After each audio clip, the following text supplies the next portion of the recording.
Alright, for the first question here, we needed to find the exponential function that passes through these 2 points. We practiced this one a couple times on the Friday before the test, also sometimes on the Monday before the test. This is a little bit of a review from a previous chapter. So what we wanted to do is we did not want to do y equals mx plus b. I saw a lot of people trying to find the slope with these two.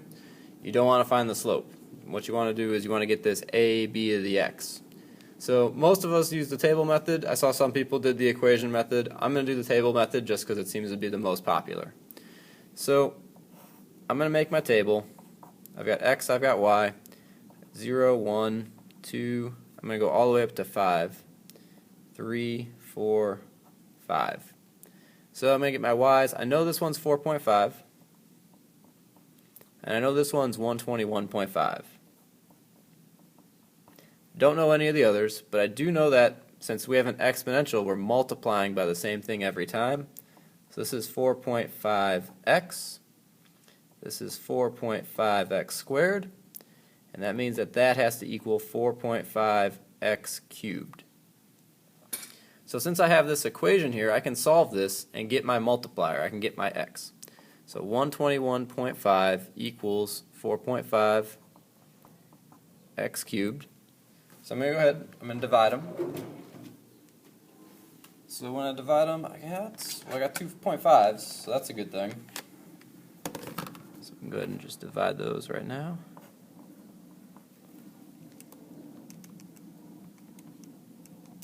So we get 27.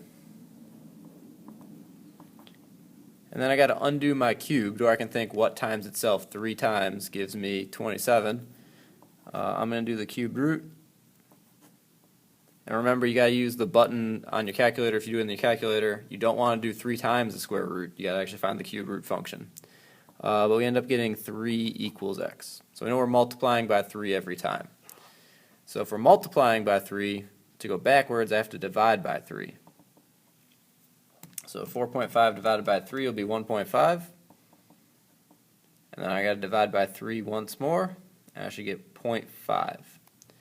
So I've got my starting point, my initial value, my a. I've got my multiplier, my b. So I'm all set. So y equals 0.5, 3 to the x. Alright, next part, we had to find the correct setup of the quadratic formula. A lot of people got thrown off by 2 things. First, there's a negative sign here, and second, this equals 1. In order to use the quadratic formula, I got to make this equal 0. So I got to subtract 1 from both sides. So I've got x squared minus 5x minus plus 2 equals 0. So now I've got my a, my b, and my c. So I'm going to write over here a, b, and c. A is 1 because there's 1x squared. B is negative 5, negative 5x, and c is 2. So knowing that, I can kind of match everything up.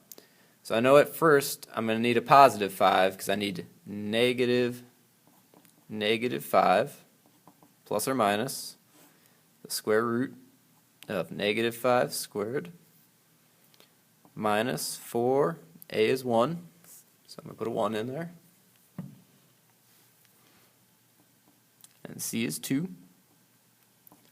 all over 2a, so 2 times a is 1. So these two cancel out, so I need a positive 5, so b's out. I know I've got 2 times 1, that's all good.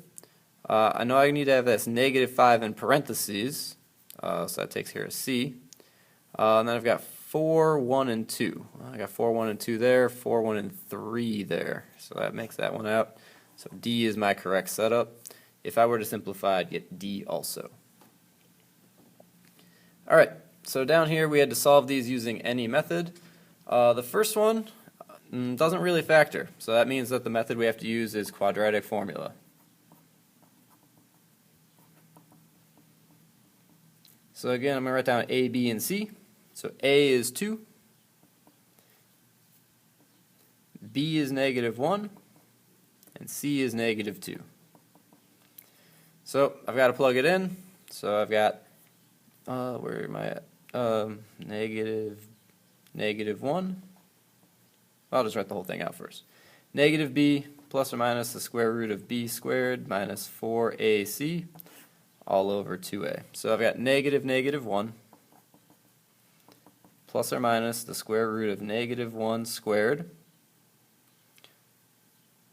minus 4 times 2 times negative 2 all over 2 times 2. So we got to solve each part separately. So the first thing we can do is kind of make that a 1, because negative negative 1 is 1, plus or minus the square root of 1 minus 4 times 2 is 8 times 2 is 16 times negative 16 all over 2 times 2 is 4. Alright, pretty good. So we can simplify this middle part because minus a negative is plus. So 1 plus or minus the square root of 17 over 4. Now at this point we wanted to split it up into two equations, two solutions. So we've got 1 plus the square root of 17 over 4, 1 minus the square root of 17 over 4, and that's about it. That's all we can kind of do. We could get some decimal approximations if we really wanted to, just by plugging them into the calculator. If you do, remember, you got to do this part first, 1 plus the square root of 17, then divide by 4. So in your calculator, 17. What you want to do is you actually want to solve this part first, then divide by 4. You do not want to put the divided by 4 right after that. It'll mess up the order of operations because it'll do the square root of 17 divided by 4 first, then add 1. So you got to do the top first, then divide. Top first, then divide. Alright, over here, we could do it with the quadratic formula again if we wanted. If we look, they all start with 7. So I'm going to use a GCF first. So that's going to make it 7x squared plus 11x plus 10 equals 0. Because once I get my GCF, I can divide by my GCF. X squared plus 11x plus 10 equals 0. Here I'm going to do the boxes and the diamonds.